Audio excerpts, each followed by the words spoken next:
వీటిలో బ్రేకింగ్ చూస్తున్నాం. హైదరాబాద్ లో స్పా సెంటర్ల మాటున అసాంఘిక కార్యక్రమాలు చేపడుతున్న వారిపై పోలీసులు యాక్షన్ తీసుకుంటున్నా నిర్వాహకులు తగ్గడం లేదు. తాజాగా సిటీలోని అమృత హోటల్ స్పా సెంటర్లో పోలీసులు దాడులు నిర్వహించారు. ఇక వెల్నెస్ స్పా సెంటర్లో అసాంఘిక కార్యక్రమాలకు కొనసాగుతున్నట్లు గుర్తించారు. 4 మహిళలను పోలీసులు అదుపులోకి తీసుకున్నారు. స్పా నిర్వాహకులపై పోలీసులు కేసు నమోదు చేశారు. స్పా సెంటర్లో మసాజ్ పేరుతో అసాంఘిక కార్యక్రమాలకు పాల్పడుతున్నారని పక్కా సమాచారంతో పోలీసులు రైడ్స్ చేసినట్లు తెలుస్తా ఉంది.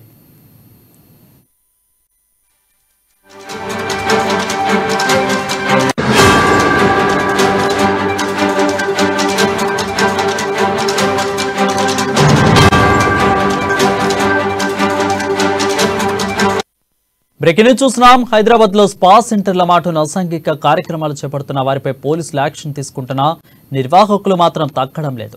తాజాగా సిటీలోని అమృత హోటల్ స్పా సెంటర్లో పోలీసులు దాడులు నిర్వహించారు. ఇక వెల్నెస్ స్పా సెంటర్లో అసాంఘిక కార్యకలాపాలు కొనసాగుతున్నట్లు గుర్తించారు. 4 మహిళలను పోలీసులు అదుపులోకి తీసుకున్నారు.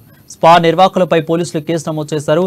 ఇక స్పా సెంటర్లో మసాజ్ పేరుతో అసాంఘిక కార్యక్రమాలు పాల్పడుతున్నారనే పక్కా సమాచారంతో పోలీసులు రైడ్స్ చేస్తున్నట్లు తెలుస్తా ఉంది.